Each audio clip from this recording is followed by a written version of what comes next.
하나님 말씀 사도행전입니다. 사도행전 20장 24절 말씀입니다.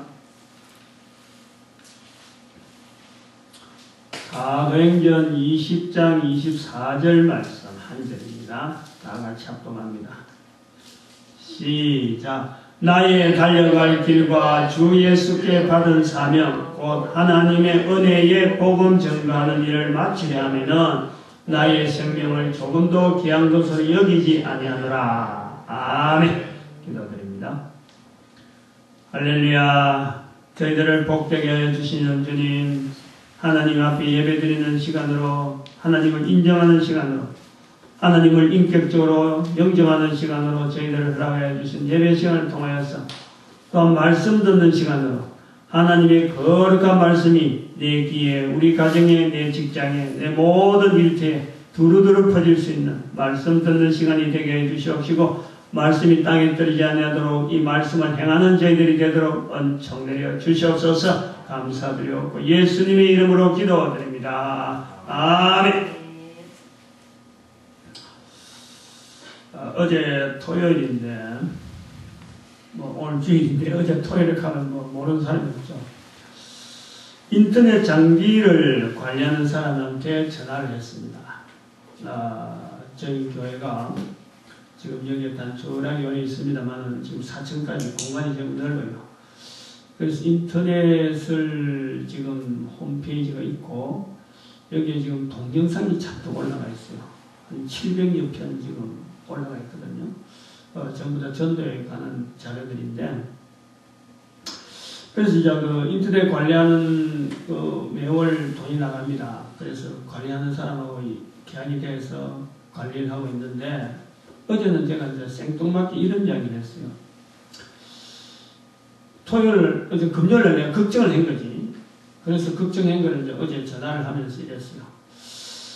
인터넷 장비가 내가 여기 늘 있는 게 아닌데, 나도 언젠간 죽을 긴데, 죽는 이야기를 했어, 내가 죽을 건데, 내가 죽고 나면 이걸 자료는 계속 돌아가야 되지 않느냐. 만약 내가 죽고 나면 장소가 옮긴다든지, 또 이거 관리하는 사람 없어버리고, 그냥 흐지부지하면 안 된다. 그래서 지금 우리가 지금 인터넷으로 내가 죽더라도 이 장비라든지 이런 자료, 동영상 자료, 이걸 관리할 수 있는 방법을 좀 시스템을 알려달라. 그렇게 이야기를 했어요. 조그마한 교회 목사님이 무슨 자료가 얼마나 있길래 그래 하느냐. 그래 볼지 모르지만은, 이 젊은 사람들은 좀 알잖아요. 동영상 자료라는 거는 일반 홈페이지에 일반 자료하고는 다르게 이 스트리밍 호스트라고 별도로 있어야 되거든요. 그래서 이 스트리밍 호스트는 이 가격이 워낙 비싸기 때문에 우리가 700여 편 같은 거를 맡기려고 하면 보관해야 되는데, 그 사람들한테 보관시키면은, 지금 우리가 지난번에 보니까 한 달에 한 10편 정도 올리는데 한 2만원 정도 들더라고요. 그러면 700여 편 올라가면요, 돈만 해도 한 150만원, 한 달에 150만원의 관리비가. 그렇게는 못하니까 우리가 별도로 호스팅 PC를 하나 둡습니다. 그래서 그 호스팅 PC를 뒀는데, 이걸 이제 이 사람이 관리해 주는 거죠.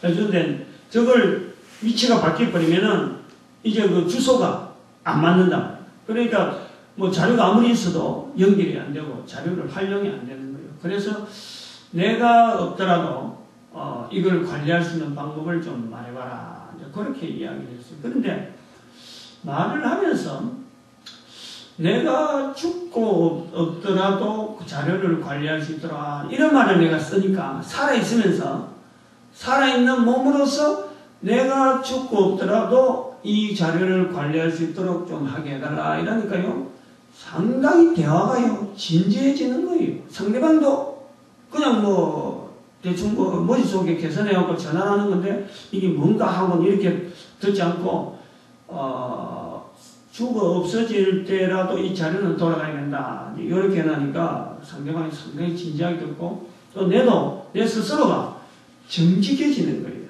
다른 숨길 게 없잖아. 내가 숨겨가지고 죽을 때 있어야 될 일을 내가 지금 숨겨갖고 어떻게 하는 거야. 그러니까 대화가요, 굉장히 정직한 언어로 이렇게 뭐 상대방도 대화한 내용도 없고 나도 마음 자세도 있는 대로 다 이야기하고 또 내가 걱정하는 것을 다 이야기하지 않은 그런 이제 말이 되어지는 거예요. 그 진지해지더라 하는 걸 봤어요. 이제 오늘 요까지는 이제 본문에 준비해 놓은 건데 사실은 아침에 죽는 이야기를 또 해야 되겠어. 오래간만에 예배 들어왔는데 생뚱맞게 또 죽는 이야기를 자꾸 하나 하는데 아침에 사실은 간밤에 꿈에 아이고 내 옆에 수많은 사람들이 지나가는데 전부 다 죽은 사람이야. 시체가 지금 지나간다 이러더라고 그래. 누가 그러는데 다들 그래 지나가는 거야. 한 곳으로 지나가더라고. 근데 다른 한 곳에 이 사람은 시체가 아니다 하면서 몇몇 사람이 이렇게 있어요. 움직이는 사람이 있어. 근데 지나가는 죽은 사람이라고 하는데 그 중에 싱긋이 웃으면서 가는 사람이 있더라고. 그래서 나는 이제 아침에 잠을 깨가고는 이게 내가 어제 죽는 이야기를 사람들한테 하니까 전화로 죽는다 하는데 죽는 이야기를 하니까 꿈에 이렇게 되는가 보다. 저는 그런 생각하고 있었는데 아침에 지금 문자가 왔다는 거 아니에요. 딱 문자 왔는데 우리 교회가 어려울 때 참 꽃꽂이 같은 거 해주고 참 최선을 다해서 이 개척교회를 도와야 된다 하면서 하던 그 여자분인데 젊은 사람 우리보다 굉장히 젊은데 아주 마음씨 좋고 지금 군이 남교회 장로 부인인데 토요일날 10시에 22시에 뇌출혈이라고 차병원 가서 바로 그 자리에 뭐 뇌출혈 내하고 바로 죽었는 거야. 아침에 문자를 받는 거지. 예배 나는 이제 먼저 올라왔으니까 전사님이 사모님이 그 문자를 들고 왔더라고. 그래서 꿈하고 이제 연결되어지는 거야. 그래서 어제 내가 말한 이 죽는 이야기를 해나니까 이거 어제부터 시작해서 계속해서 이래 또 그럼 오늘 본문 자체가 사실 죽는 이야기입니다. 오늘 20장 24절이 주 예수께 받은 사명 곧 하나님의 은혜의 복음 전도하는 일을 마치려 하면은 하나님 마치려 한다 하는 이거 자체가 나의 생명을 조금 더 귀한 거이자 이 사실 죽는 이야기. 이런 걸 아침에 요래 듣고 또 제가 어제 죽는 이야기를 이렇게 자세하게 이렇게 살아있으면서 사망 이야기를 이렇게 하니까 이거 참 좀 뭔가 숙연해지고 좀 착잡해지는 그런 느낌을 이렇게 봅니다. 그래서 사실은 저희들이 지금 준비하고 있는 우리 교회가 아는 분은 알지만은 대부분이 우리 교회가 뭐 하는지 모르는 그런 분들 지금 요게 이 자료도 말이죠. 사실은 앉아있는 여러분을 위해서 준비하는 게 아니고 지금 동영상 그대로 올라갑니다. 이것은 제가 없더라도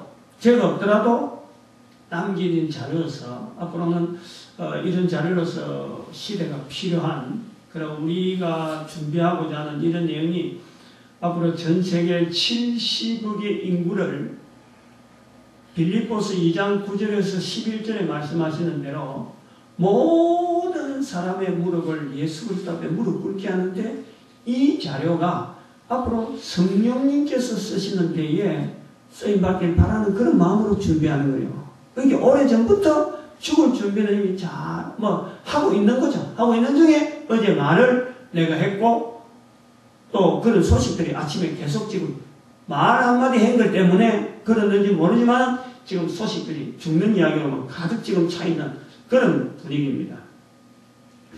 어떻게 하면 그래 할 거예요. 어떤 분들은 무슨 목사님 혼자서 준비하는 것이 성령님께서 70억 인구를 사용하는데 무릎 꿇게 하는데 사용되겠느냐 뭘 보고 그래 자신있게 그래 말하겠느냐 그렇게 또 이야기할 수도 있겠어요. 근데 이제 거기에 대한 서로 동일한 어떤 영적 수준이나 또 비전이나 또 언어가 또 이런 듣는 대화들이 이 언어들이 일정하지 않기 때문에, 그리고 비슷한 공감이 없기 때문에, 그들의 앞에 수긍되도록 내가 알아듣도록 이야기할 만한 그건 내가 자신 없어요. 그러나, 분명한 한, 지금 내 나이가 60인데, 60년 동안의 인생을 쭉 살아오면서, 지금 내가 걸어가는 걸음 한 걸음 한 걸음 속에서, 성령님께서 나와 동행한다. 나를 통해서 준비시키고 있다 하는 이런 걸요. 내가 너무 많이 느끼는 거예요. 우리 이런 느낌 자체를 비슷하게 느끼고 있는 사람 같으면 이야기가 되는데, 이런 거 전혀 모르는 사람 같으면 진짜 어렵지. 오히려 그런 사람들 앞에서는 제가 보는 시각이나 제가 보는 들리는 거, 보는 거 이런 자체가 저는 하나하나가 다 사실은 준비입니다. 이게 다음에 어떻게 다음 사람한테 또 다음 시대에 다음 세대에 우리 아들 때나 우리 손자 때는 이게 어떻게 쓰임받을까 이런 걸 생각하면서 내가 준비하고 있다. 이게 보통 사람하고 관점이 전혀 다르죠.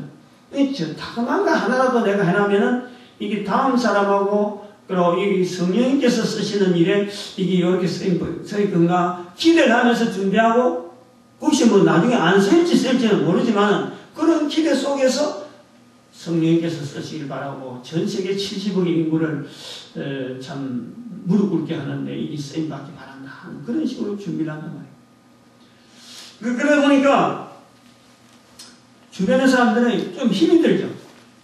언어가 안 통하니까 나는 내다보는 거는 저 멀리 내다보고 지금 대화는 여기 있는 사람하고 대하니까 이게 좀 주변 사람들이 조금 힘들어하고 알아듣지를 못합니다. 목사님들한테 이야기를 해도 목사님들이 그냥 저 사람 전일을 하는 것 같다 하는 정도지 이게 와닿지 않는 것 같아요. 목사님들한테도 몇 번 내가 참 여러 형태를 통해서 구미에 있는 목사님들한테도 같이 좀 해봅시다 하고 했는데도 여전히 전부 다 지금 안 되고 있어요. 차츰차츰 되어가는 그런 여건은 이게 이제 제가 자료를 남기는 것도 아침 이야기도 그랬지만 인터넷이라는 이 환경이 있으니까 이제 내 대가 아니라도 연결될 수 있다 하는 것은 그건 있단 말이야. 그래서 인터넷에 관리하는 그 사람 보고 내가 안 하더라도 내가 죽더라도 관리될 수 있는 방법을 한번 해봐라. 그 본인이 아주 간단한 방법으로 전문가가 되나요? 그렇더라고. 간단한 방법을 제시하는데 저한테는 아직 와닿진 않아요. 그래서 좀 더 구체적으로 할 수 있도록 좀 한번 배워보자 하고 지금 그런 식으로 있습니다. 사실은 오늘 이 본문 자체의 말씀에서 본문에 접근하는 내용을 지금 아침에 잠깐 말씀드렸는데 이 분위기, 본문을 듣는 분위기, 사도행전 20장 24절을 듣는 분위기는 지금 우리는 지금 이 본문에 그냥 글씨 앞에 23절이나 25절이나 똑같은 중에 읽어 내려가면 끝나는 본문입니다. 그냥 문자로 된 거 글씨 그냥 한번 읽고 읽어가면 넘어가는 거예요. 그러나 이 말씀이 선포되어질 처음에 그 환경은요, 그 분위기는 지금 이런 분위기. 한 사람은 지금 죽는 이야기 하고 있고 다른 사람들은 왜 생뚱맞도록 우리 보자마자 반가운 사람들끼리 왜 그럴 텐데 왜 죽는 이야기를 구태하느냐 이런 내용이란 말이에요. 분위기 자체가 그런 내용이다라는 거예요. 특히 오늘 본문에서 나오는 마치려 하면은 하는 여기에 제가 초점을 좀 맞추려고 합니다.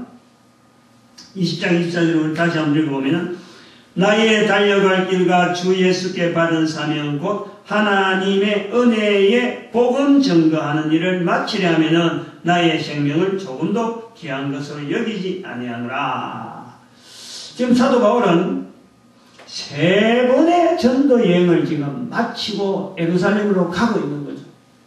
예루살렘은 항상 출발점이고 또 도착 기착점이다. 첫 번째 전도 여행도 예루살렘을 출발한 거로 본인들은 예루살렘 출발한 거 아니지만 나중에 그걸 기착지로 삼아오는 거죠. 첫 번째 전도 여행. 두 번째도 또 다른 데서 출발했지만 또 역시 예루살렘을 돌아오고 마치고 또 세 번째도 역시 출발은 다른 데로 갔는데 기착점은 예루살렘에 나와서 항상 이 전도여행에서 바울이 바라보는 예루살렘이라는 것은 전도의 출발점과 기착점으로 같이 보고 있는 그런 지역입니다. 정말 여러분들이 오늘 여기 앉아서 예배를 본다, 예배를 드린다, 또 설교를 듣는다, 성경을 읽는다 이럴 때게 말이죠. 하나님을 믿는 믿음의 고백을 하면서 또 예수 그리스도를 통해서 나의 죄가 용서받았음을 또 믿게 되고 또 성령님의 역사하심에 따라서 선거에 마땅한 생활로서 전도자의 생활을 이렇게 품고 있잖아요. 품는 이런 내용은 이런 신앙생활에 되어지는 이런 모든 틀 자체에 되어지는 이 구조는요, 사실은 사도 바울의 영향권 안에 있다 봐도 별반 다를 바 없습니다. 사도 바울의 발걸음하고 연결되어 있다 보고 있는 거예요. 사도 바울의 발걸음과 더불어서 오늘 본문에 말씀한 대로 나의 달려갈 것과 주 예수께 받은 사명 곧 하나님의 은혜의 복음 전가한 일을 마치려 하면은 나의 생명을 조금도 귀하지 않게 걸어왔던 그 고백의 흔적이 오늘 저와 여러분들을 묘자에 앉게 만들었다 해도 과언이 아니라, 더구나 하나님의 은혜의 복음이 전파되어서 내가 은혜의 복음을 누리는 것도 중요하지만은 내가 은혜의 복음을 또 전파할 수 있다는 이런 우띠가 우리가 나름대로의 어떤 내 자리를 한번 생각해보는 그런 것도 사실은 사도 바울 덕분이다. 사도 바울의 발걸음이 있기 때문에 우리는 그런 것을 한번 시도를 해보려고 하는 그런 어떤 의도가 있는 거죠.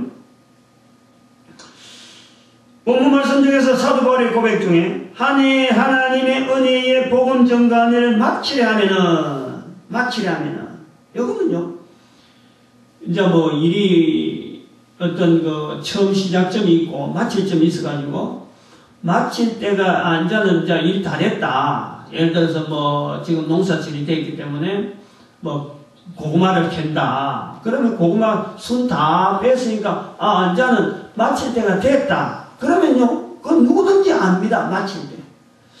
그런데 사도 바울이 마치려 하면은 하는 이 마치는 것은요, 이거는 끝이 없는 거예요. 끝이. 어디서 시작을 해가지고 어디에 끝인지 우리가 지금 볼 때는 사도 바울이 시작해갖고 사도 바울이 끝내는 거예요.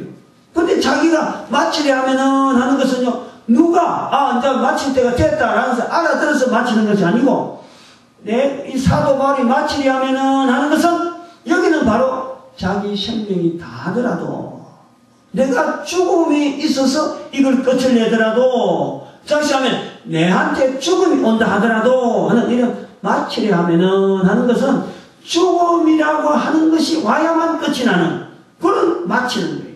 그래서 마치려 하면은 하는 이 표현에는 증거하는 일을 마치려 하면은 하는 이 표현에는 내가 이것 전하다가 죽는 일이 있다더라도 그렇게 연결해 보면은 나의 생명을 조금 더 귀한 것을 여기지 아니하노라 하고 연결될 수 있는, 마치려 하면은 하는 것은 자기 생명이 마지막 되어지는 그걸 염두에 두면서 하는 말씀으로 보고 있고, 그리고 그것에서 생명을 마지막으로 할 때에 복음 전하는 것으로 내 생명을 마치려 한다 하는 이런 어떤 결연한 의지를 우리가 좀 볼 수가 있다라는 겁니다.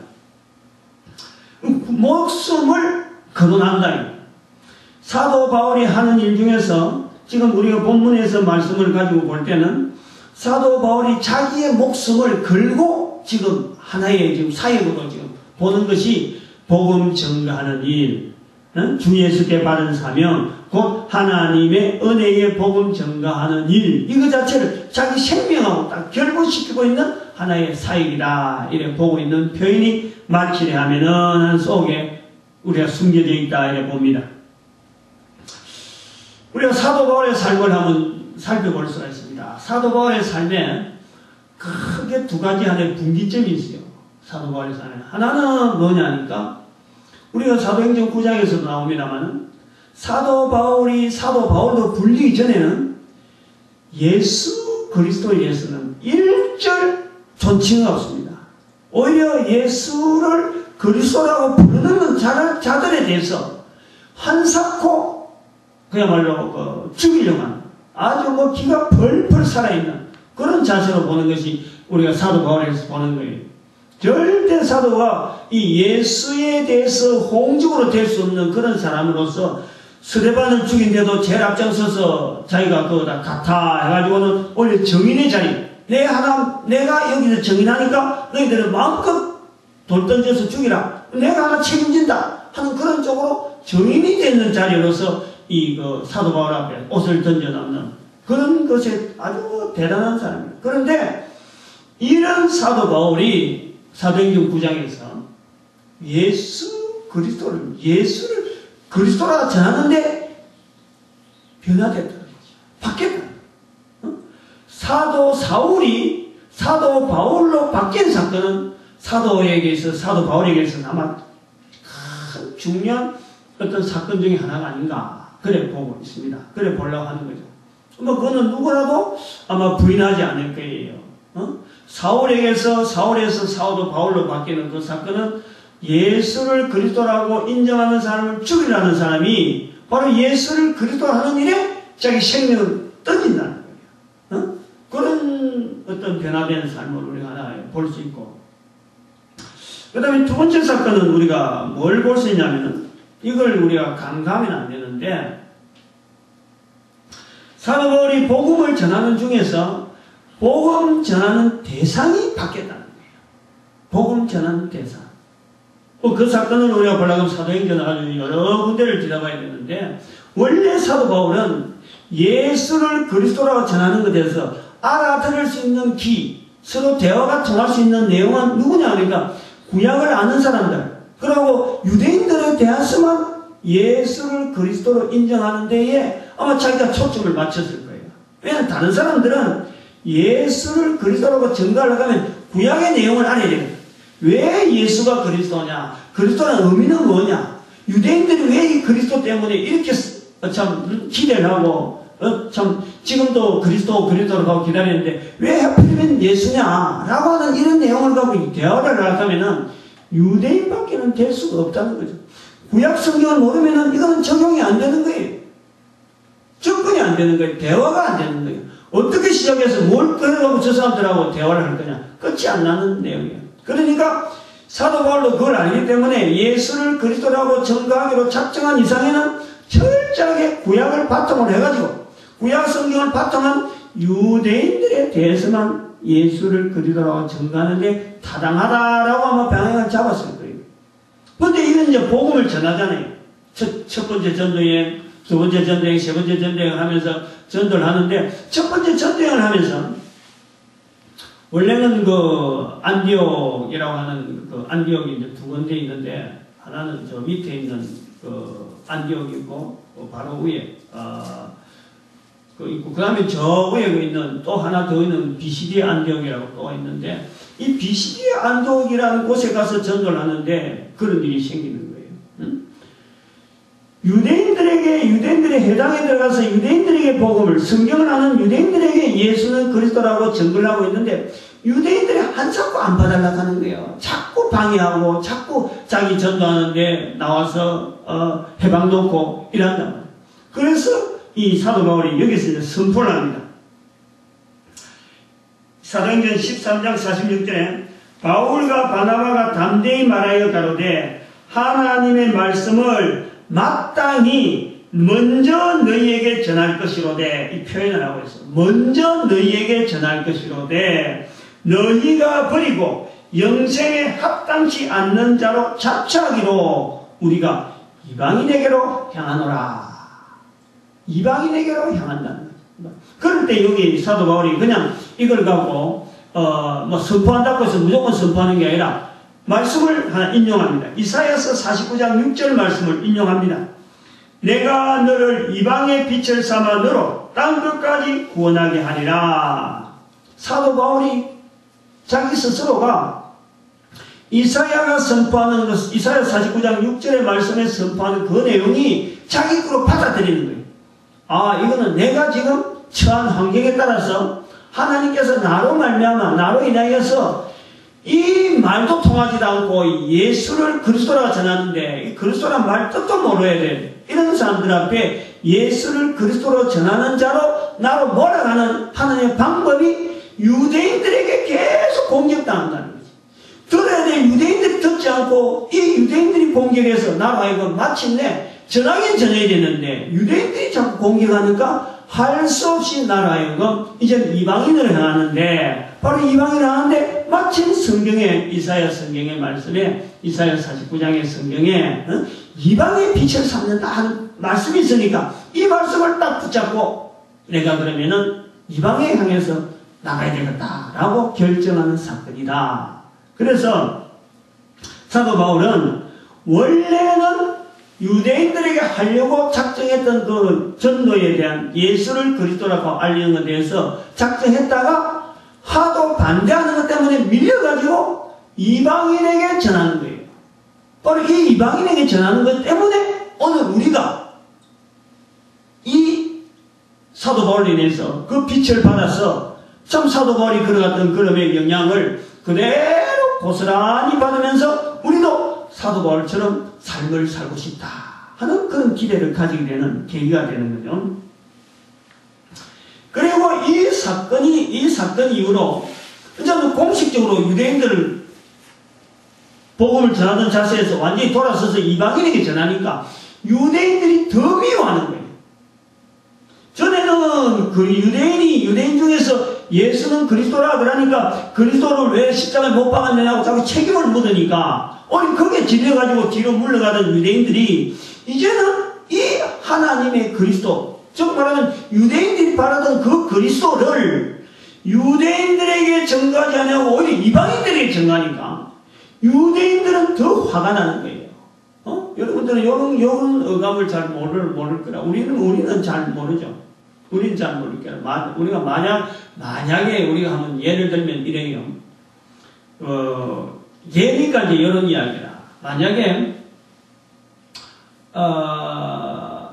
우리나라에 이순신 장군이라고 그러죠. 이순신 장군이 하면 정확하죠. 이순신 장군이 참 예군이 들어와서 왜군을 향해서 막 싸우고 있는데 이 우리나라 사람들 원균이 막 모함해오고 감옥에 들어가잖아요. 만약에 이순신 장군이 그때 내가 조선 사람 우리 이거 왕을 섬기고 있는 모습으로서 아무리 보호하려고 그래도 나를 모함한 사람이 너무 많아. 그래서 살 수 없이 예배를 받으면 예배를 드리면서 핸드폰을 받고 그래요?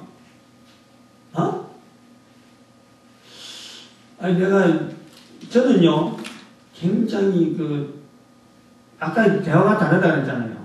이 예배 중에 좀 내가 이야기하지만요. 우리 교회가 의자가 없잖아. 그거 몰랐지 왜 그랬는지. 아까 말했던 70억의 인구로 하여금 제 마음에는 예수 그리스도 이름 앞에 무릎 꿇게 만드는 게 제 마음이라요. 의자 없었습니다. 예배하러 오자마자 무릎 꿇게 한다는 게 제 의도예요. 하나님 앞에 오는데 세상 사람들이 무릎 꿇을 때가 어디 있어. 근데 하나님 앞에 올 때 이때 하면 무릎도 못 꿇으면 어찌하냐. 그래서 의자를 없앤 거예요. 처음에 의자 없애니까 좀 섭섭하겠죠. 오래된 우리 성도들에게도 좀 심하게도 합니다만 핸드폰요. 핸드폰 그거는 예배 석상에서 가져와야 되는 게 아닙니다.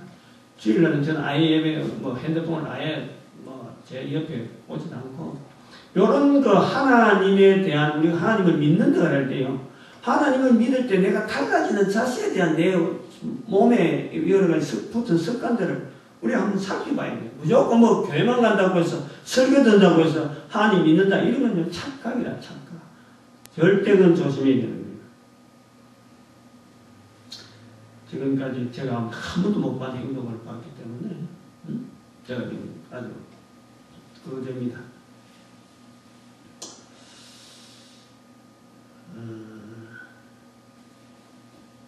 영적인 부분에 아직까지 좀 이런 훈련이 덜 돼서 보니까 참 교회 예배들을 와도 좀 그런 것을 좀 멈추려고 하는데 조심해야 되는 거예요. 아주 내가 지금 하다가 설교가 끊겨버리잖아요. 못하다 그랬겠지.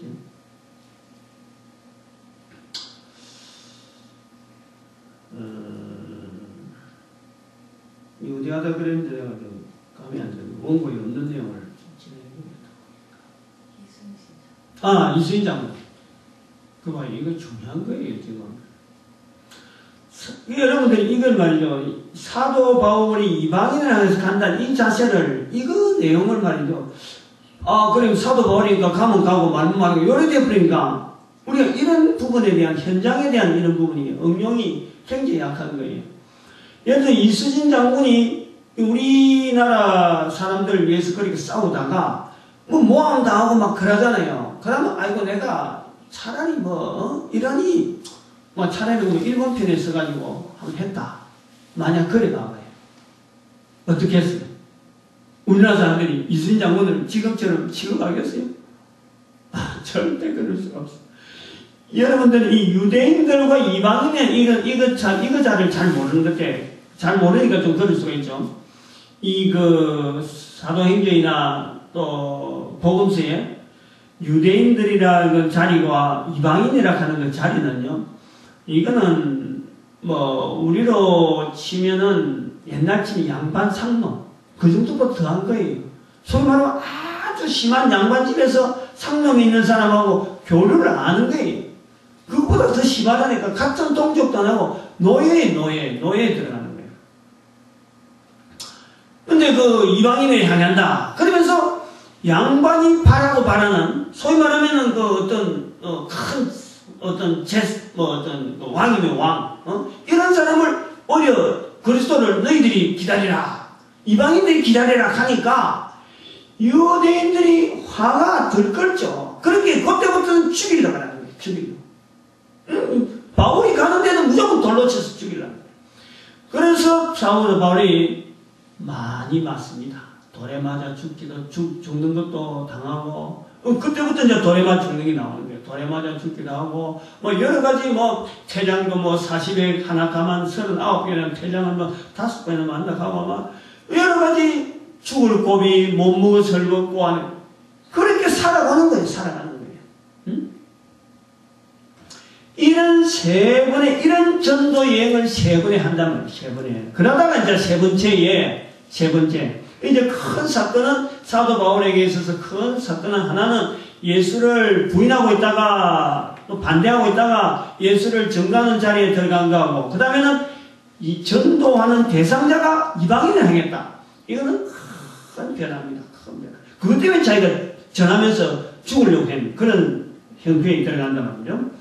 이제 여기까지 하고 오늘 본문에 들어오면서 이 세 번째에 예루살렘에 들러가지고 이제는 사도 바울이 마지막으로 4번째도 계획하는 거예요. 지중해 끝입니다. 지금 우리가 생각하는 이 이스라엘 땅, 팔레스타인은 지중해 안쪽에 있는, 우리를 보면 뱃속이에요, 뱃속. 배란 말이에요. 근데 지중해 저 끝에 있는 저 부분이 마치 입구란 말이에요, 입구. 지금 스페인하고 마주보고 있는 지중해 끝, 그 자리에 지금 지중해 끝에 가는 자리가 이 스페인이에요. 그래, 거기에 가기를 작정하고 이제 다시 예루살렘에 가는데, 이 예루살렘에 가는데 가는 곳곳마다, 예루살렘에 가고 있는데 가는 곳곳마다 사람들이 이번에 사도 바울이 가면은 잡힌다. 그러고 이번에 사도 바울이 잡히면 아마 끝이 날 거다. 더 이상 사도 바울의 전도는 더 이상 우리가 올 수 없다. 그래서 그런 소문들이 계속 들려지는 거예요. 그냥 소문이 들려지느냐? 성령님께서 깨닫게 하시는 거예요. 사람들에게 이제 사도 바울을 더 이상 못 본다 하는 것이 입에서 입으로 또 여러 가지 느낌으로 이렇게 감동을 받은 사람들이 그런 말을 하게 됐는데, 이 오늘 본문에 있는 이 내용은 바로 에베소라고 하는 사람들에게서 만납니다. 에베소라는 사람들을 만나서 에베소 사람들을 불러가지고 이제 마지막 안부를 전하는 거예요. 에베소 사람들은 안 가면 좋겠다.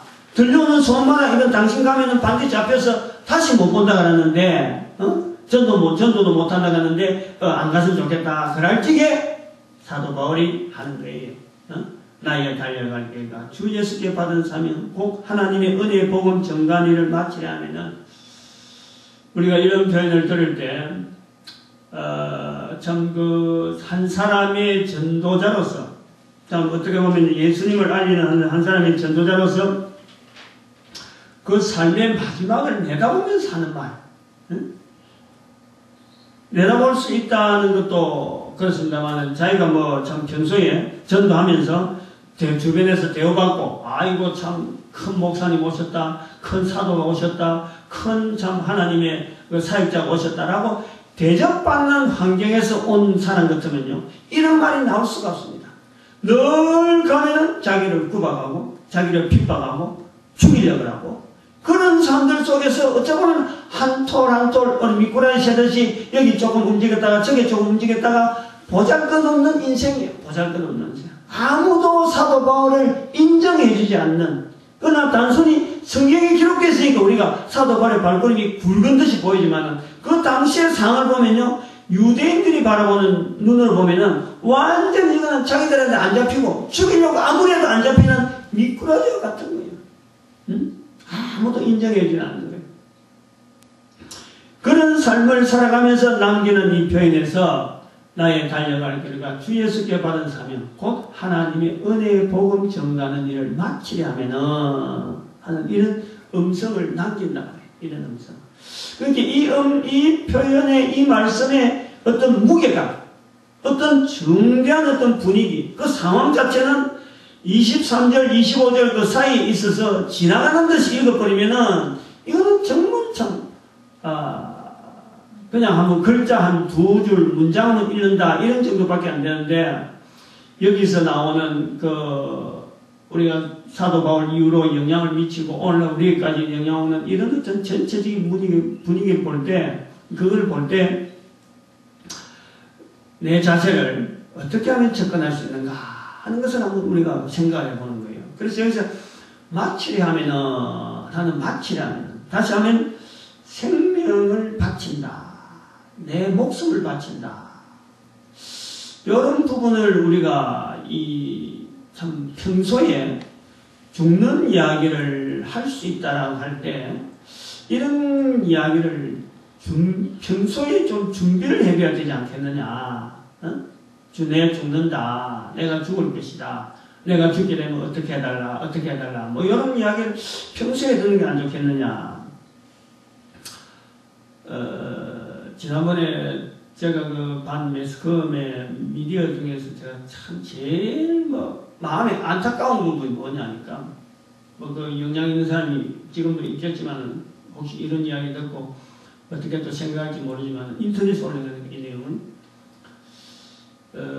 언젠가는 텔레비전 석상에서 탈레반 사람들이 우리 한국 사람 김현목에 있는 사람인데, 그 사람을 죽이는데 복면을 얼굴을 안대를 하고 살고 싶다 하는 거 있잖아요.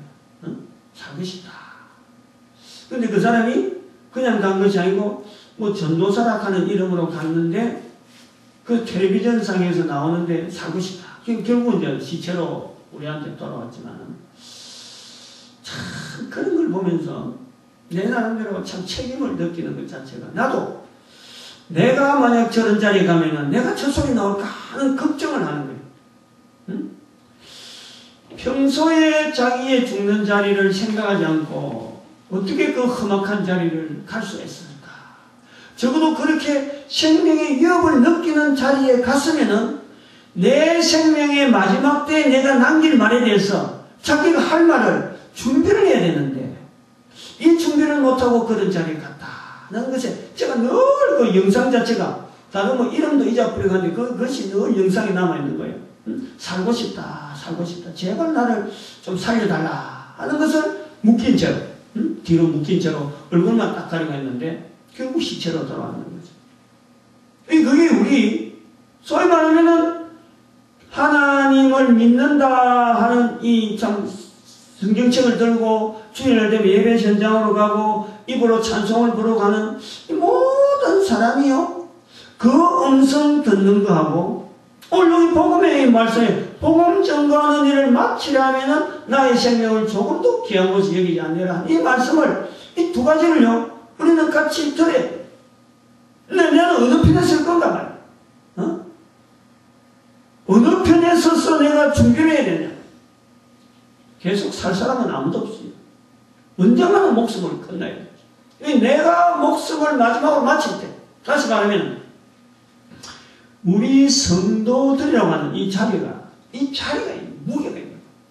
굉장한 책임이 있는 거예요.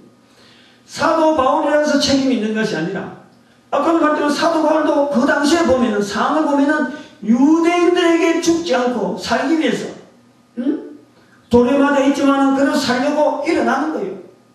돌에 맞아갖고 죽은 줄 알았지만은 유대인들이 다 팽개쳐 가버렸는데 죽은 줄 알았는데 살려고 일어나는 거예요. 누가 한 사람, 야, 바울이니까 일어나다. 이런 게 있을 수가 없어요. 아무도 살펴주지 않는 그 미꾸라지 같은 한 존재로서, 그것도 뭐 미꾸라지가 뭐 큰 긴지 적은지는 모르면, 어쨌든 주변의 사람들이 인정해주지 않는 그런 사람들 중에서 한 사람은 바울이 지나고 있는다. 그런데 자기 자신에 대한 죽음에 대해서 오늘 남긴, 나는 죽을 때, 내가 죽을 때라고는 하지 않지만 나는 요런 일을 하는 데는 내가 내 목숨도 내가 조금도 귀하지 않는다. 귀하지 않는다. 라는 말을 남긴다. 그런데 한 사람은 위험한 처지에서 거기는 분명히 사망이 바로 뒤따라올 수 있는 그런 곳에 가는데도 불구하고 묵혀 있으면서도 살려달라 하는 이런 표현을 한다. 여러분 이거 고민이 되는 일입니까? 그냥 제가 혼자서만 제가 얘기하는 건가? 적어도 십자가 아래서 예배를 드리러 그리고 하나님을 믿는다 하는 이런 자리를 나올 때에 우리가 그 두 가지에 대한 오늘 본문 말씀을 우리가 볼 때 그 두 가지 그 텔레비전 안 본 분은 할 수 없습니다만 우리나라 전체 국민들에서 그거 안 본 사람이 누가 있겠나 말 몇 번 보여줬으니까 우리는 그 책임을 반드시 저게 내 자리가 될 수 있다라는 거예요. 응? 또 나도 사도 바울의 자리에 들어갈 수 있다. 아니면 내가 팔려간 앞에서 그런 게 묶인 자리에서 살려달라는 자리에 내가 들어갈 수 있다. 오늘 제가 꿈도 그렇게 꿨다 그러잖아요. 한 사람은 시체로서 가는 자리, 한 사람 살아있는. 근데 살아있는 사람이 몇 명 안 돼요. 5명 정도밖에 안 되더라고요. 살아있다라는 사람. 나머지는 전부 다 시체라고 다 지나가는데 이쪽에서 양사방에서 지나가고 근데 방향은 한 방향으로 가고 있더라고. 살아있다는 사람들은 말을 탈락하는데 뭘 탈락하고 이렇게 가고 있는데 제가 그것이 좀 비교가 되는 것이 뭐냐니까 사도 바울은 자기의 생명을 죽는 자리에까지 뭔가 붙잡고 지금 가고 있는데 근데 사실은 이 영향이 오늘 우리에게 계속 영향을 받고 있는데 한 사람은 죽음이 다가오는 자리에서 살려달라 하고 있는데 결국은 이름조차 이제 좀 내리에서 사라지는 그런 모습이 있단 말이에요.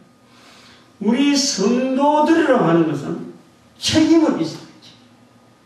내가 하나님을 믿는다 하는 것은 하나님을 믿는다 하는 그 자체만 가지고도요. 우리는 분명하게 책임을 느껴요.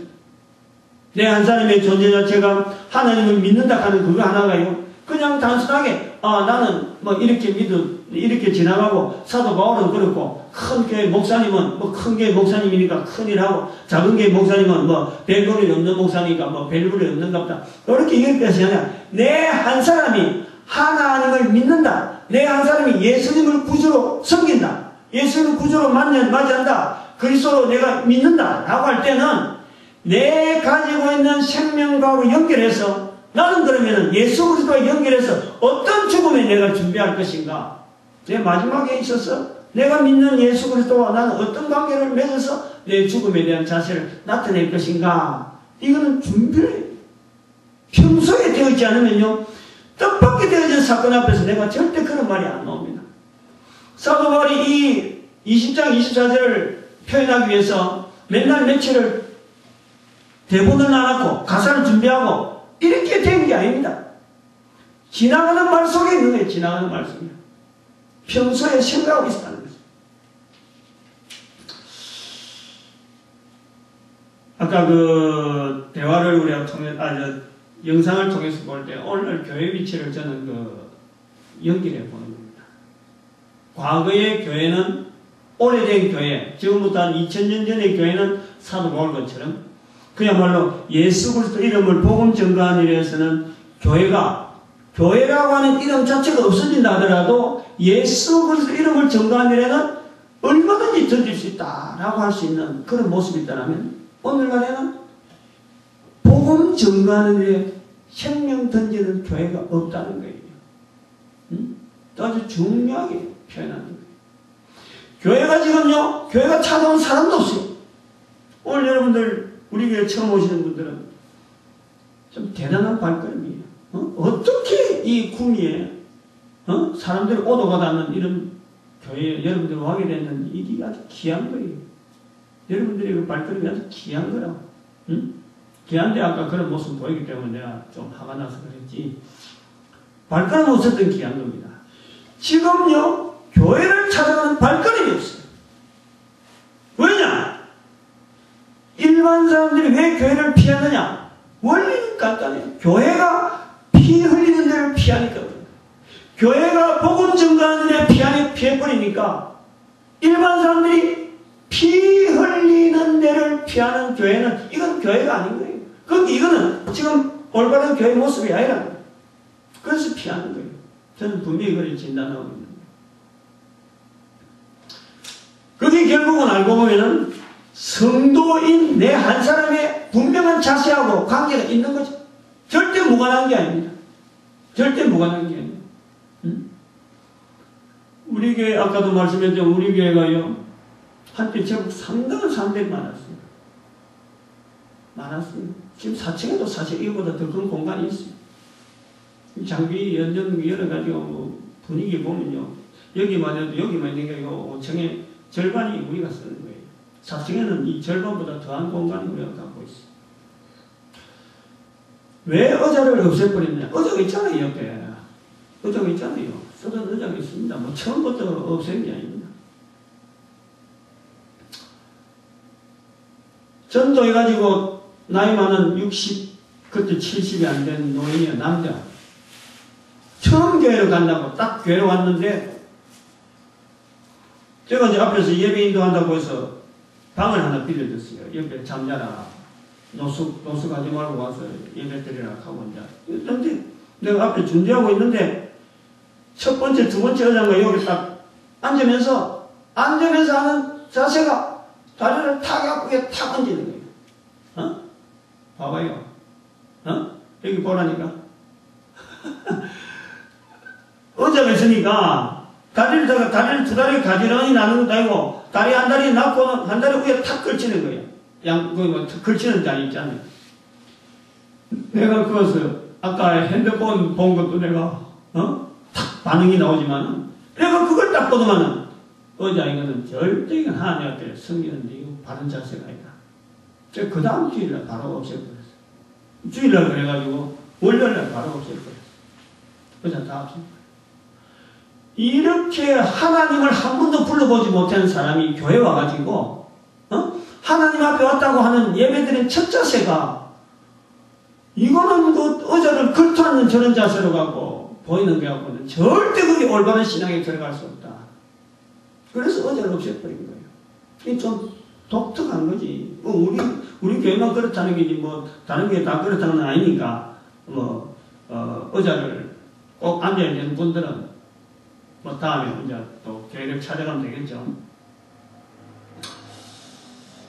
이런 것이 제가 생각할 때 한 사람 한 사람의 어떻게 보면은 책임감을 받아. 나는 목회자로서 내한테 주어지는 상황에서 우리 교회에 들어오는 사람에 대해서 나는 이런 자세로는 절대 신앙생활을 가르칠 수 없다. 그 사람이 어떤 모습의 사람이든 간에 뭐 어떤 재산이고 뭐 어떤 뭐 사회적인 지위에든 간에 하나님 앞에서 오는 자세는 절대 그건 올바르게 될 수 없다. 그래서 지금 우리 교회가 지금 의자들란 이거 자체가 전체 교회가 의자들란 이것 때문에 아마 올바른 자세를 기르는데 이 흙길로 가는데 아마 이거 지금 지름길로 만들고 있다. 차라리 그런 것 같으면 차라리 절이 낫다. 절에는 여러분 한번 보십시오. 절에 그 대성경이나 대법당에 들어갈 때 그게 아니 맨정신으로 그거 들어갈 수가 있나요? 그거 들어가서 그냥 번쩍이 옆에 구석에 앉을 수 있나요? 절대 못 앉습니다. 뭐 절에 한번 가봐요. 그 비디오 찍든지 한번 해봐봐요. 거기 일단 신발을 벗고 올라갔다 가면 절 안 하면 안 돼요. 적어도 절은 2번 이상이에요. 2배. 응? 절 한 번도 아니에요. 무릎 딱 꿇고 앉아요. 절에서 그런 데 스님들이 앉아있는 거 봐봐요. 텔레비전 나오는 영상 봐요. 전부 다 스님들은 무릎 꿇고 앉아요. 무릎 꿇고 앉는 게 우리 성경적이라. 그게 그 빌립보서 2장 9절에 있는 말씀. 모든 무릎 꿇는 것도 연습돼야 돼. 누구 앞에 꿇느냐? 예수 그리스도 앞에 꿇도록 만드는 그 후차적인 무릎 꿇는 연습부터 해야 돼. 그 우리나라 민족이 좋은 무릎 꿇는 이 좋은 자세가 있는데 말이지. 응? 아무튼 이런 좀 특별한 이런 환경이 저한테 주어진 책임이다. 그래 보고 지금 그렇게 나아가고 있습니다. 사람은 말이죠. 되게 그렇게 이야기하잖아요. 큰 꿈을 가져라. 꿈을 가져야 꿈대로 된다. 꿈을 가져라. 그렇게 이야기합니다. 그러니까 큰 꿈으로 인류를 위해서 큰 일을 남기라. 그렇게 이야기해요. 교회 내에서도 이왕이면 능력 있는 주의 종이 돼야지. 어? 그렇게 되기를 바라고 또 그런 인물을 행시하기도 바라고 있습니다. 또 그렇게 선포를 해주고 그렇게 능력 있는 인물이다, 능력 있는 주의 종이다 하면 사람들이 많이 몰려가는 거죠. 근데 이제 이런 데에 대해서 정직한 대답을 할 필요가 있다. 정직하게. 다시 말하면은 아까도 정직이라는 단어를 내가 죽음이라고 하는 이런 걸 연상을 하니까 상당히 있는 이야기 전체다. 내가 솔직하게 내가 죽고 난 뒤에 되어질 일을 이런 이야기 하니까 굉장히 정직해지더라고 할 때 이 죽음하고 연결되어질 때에 사실 정직한 대답이 나옵니다. 응? 우리가 참 살아서 듣는 소리하고 죽어서 듣는 소리를 같이 연결해서 우리가 봐야 될 필요가 있다 말이에요. 살아서 저 사람들이 나에 대해서 일하는구나 그 소리하고 죽어서도 저 사람들이 내한테 내가 죽은 나를 생각할 때 저 사람에 대해서 이런 말을 할 수 있다라고 똑같은 언어 정직하란 말인 거예요. 똑같은 거예요. 살아있어서 듣는 소리나 죽어서 듣는 소리나 이게 똑같을 때를 저는 이 정직한 언어다 그렇게 보는데 우리가 대체로 큰일 해라 큰 소리 해라 주의 종이다 이렇게 이야기할 때에 살아있으면서 이래 듣던 소리하고요 죽고 나서 듣던 소리는요 천지 그거는 도저히 비교가 안 됩니다. 한번 우리가 주변에 있는 사람들 한번 생각해봐요. 살아있을 때 그렇게 떠받들 사람들 죽고 나면요 절대 떠받들지 않습니다. 아무도 떠받들지 않아요.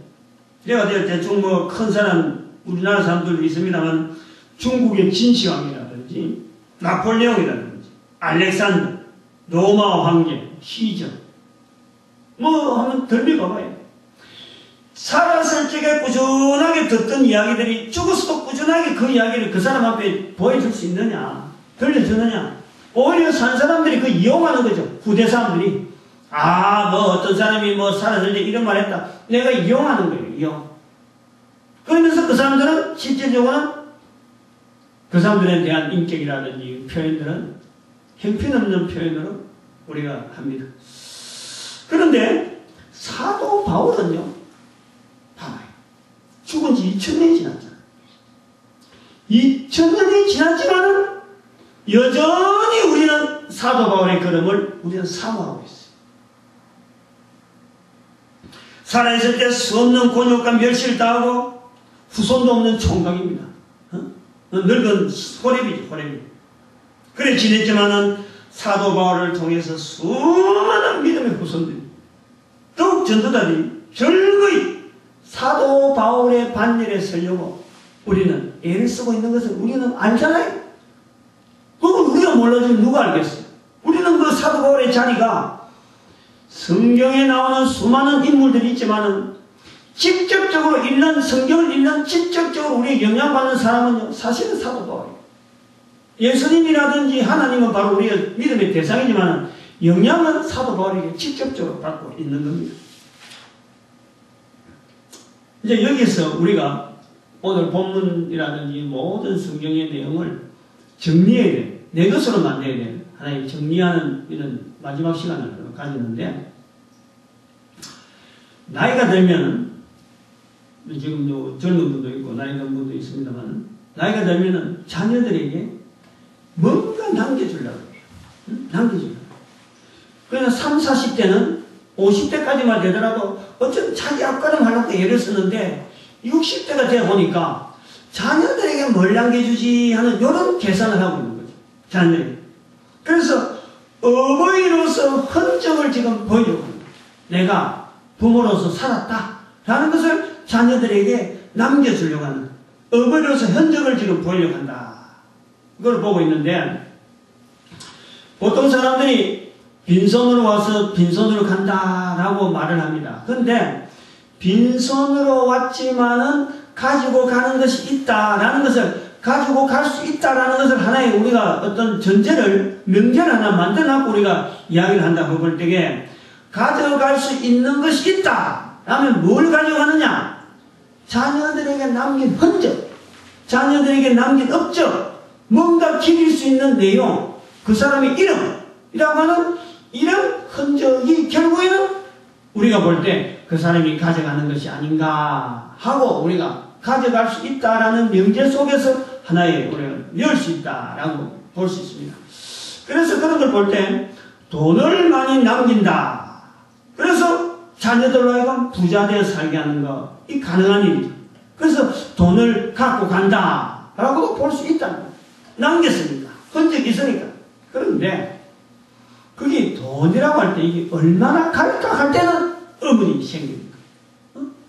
자녀대에서 유지될까? 그 다음 자녀대에서 유지될까? 부자가 3대 안 간다는 말은 이미 정설이 있으니까. 그리고 돈 있다는 것 자체가 자녀들에게 좋은 걸까? 이런 걸 보면요, 부정적인 표현이 더 많이 나오죠. 결코 주인이 없기 때문에 돈 자체는 돌고 돌고, 그래서 돈 자체는 결국 주인이 없기 때문에 또 돌 수밖에 없어요. 장담 못하는 겁니다. 그러면 출세라든지 명예라든지 그 어버이 출세가 자녀들에게 영향을 주겠지만은 그 영향의 기간이 얼마나 가겠느냐, 이것 또한 장담 못하는 거예요. 장담 못하는 거예요. 제가 볼 때 여러분한테 한번 이거 좀 강한 의조로 이 시간에 좀 말씀드리려고 하는 내용인데, 요 내용입니다. 사람들이 빈손으로 왔다가 가져갈 수 있는 것이 있다라고 할 때 그것이 흔적이다 라고 보면은 그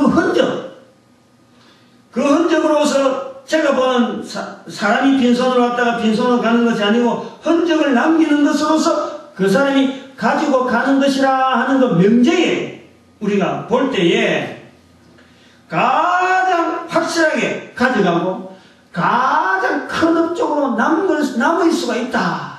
가장 가져갈 수 있는 게 분명하고 가장 큰 업적으로 남길 수 있는 것이 있다라고 한다는 것이 뭐냐니까, 그것이요, 어버이가 가지고 있는 신앙이, 하나님을 신앙하는 그 신앙이 자녀에게 넘겨지질 때 한번 생각해요. 그거 가져가는 거 되겠어요, 안 되겠어요? 저는 그거 가져가는 것이라 볼 수 있는 거죠. 응? 확실한 거죠, 뭐. 확실한 거죠. 얼마 전에 제가 치료를 받으러 침을 맞으러 다니는데, 그 침 맞으러 오는데 거기에 유명한 침 맞는 데라서 사람들이 많이 와요. 근데 아주 말을 아주 뭐 쉴 새 없이 하는 한 70대 먹는 할머니가 한 분 계시죠. 내한테는 할머니가 아니고 좀 아줌마 나이가 좀 많은 그런 형태가 되는데, 그게 힘이 좋아가지고 막 말을 많이 한다. 그래서 이제 그 말 중에 그런 말이 나오더라고.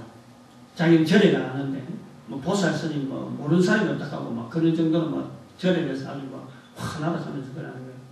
그래서 제가 계속해서 입에서 극락 이야기하고 천국 이야기 자꾸 해라. 그래서 자녀들에게 축복을 좀 빌어라. 그러니까 그런 이야기를 이제 자꾸 하니까 내 앞에서는 자녀들 말이야. 그것도 내 앞에서 그러더라고. 내가 아무리 절에 다니라 그래도 자기는 절에 다니고 뭐 절에 대해서 뭐 하여튼 정통한데, 자녀들이 내가 아무리 절에 다녀서 이야기해도 이 절에 안 다니더라고 말이지. 자녀들 도대체 뭐 안 다니는 걸 적어하는 걸 내가 어쩌게 하고 그런 이야기를 해요. 여러분 한번 생각해 보세요. 자녀들에게 하나님을 믿어라, 예수님을 믿어라, 사도 바울처럼 따라가라, 그런다고 해서 말로 해서 따라가나요? 절대 못 따라갑니다. 안 따라가는 거예요. 그거는 어떻게 하면 따라가느냐?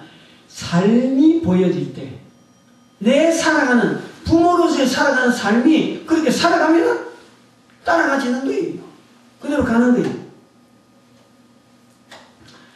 그래서 우리가 생각해야 될 것은 가장 확실하게 가져가는 업적, 내로서 내가 가져가는 업적, 자녀들에게서 가장 남길 수 있는 가장 큰 흔적, 내가 하나님 앞에서의 믿음이라고 하는 이 믿음을 자녀들을 통해서 계속해서 연결해 된다면은, 내 아들 때까지만 간다라도 아들 때까지 가는 거예요.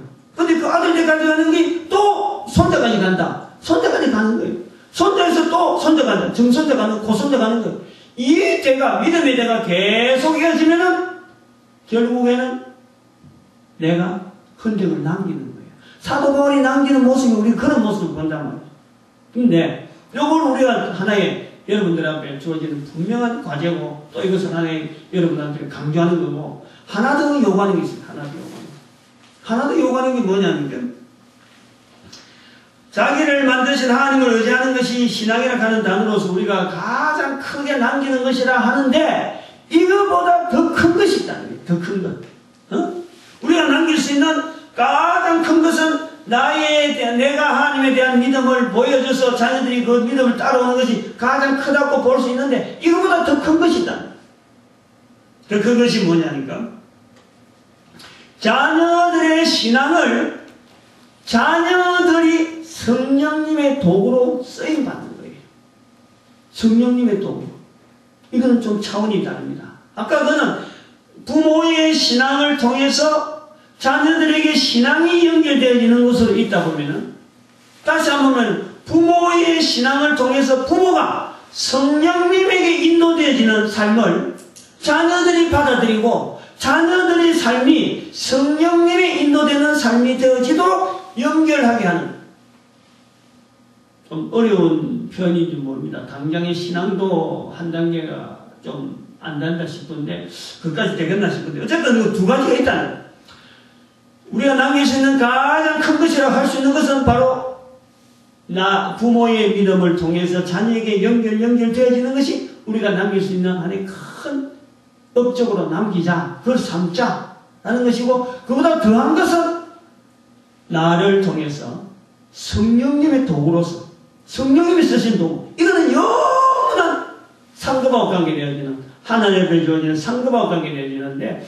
이 상급을 받는 자녀 상급을 받을 수 있는 자녀 또 어찌 보면 전도자를 자꾸 만들어가는 이런 자녀 여러분들이 한번 기대해 보시기 바랍니다. 사도 바울이 남긴 바로 주 예수께 받은 사명 하나님의 은혜 복음 전가하는 일을 마치려 하면은 하는 이 마치려 하는 부분에서 끝날 수가 없는 이 부분이 바로 오늘 우리에게 전달되어지는 거예요. 사도 바울이 미처 못 마친 것을 오늘 우리가 받아줄 수 있는 것이 바로 마지막 복입니다. 두 번째 복이 첫 번째는 부모의 신앙이 연결되어지는 것. 두 번째 복은 그거보다 더 큰 것은 예수 그리스도 올 때까지 이 복음이 계속해서 전달되어질 수 있도록 나로 말미암아 성령님께서 인도하시는 바로 전도자의 복으로 우리 자손들이 받아 누리게 하는 것. 이것을 여러분 앞에 추천해 드리는 겁니다.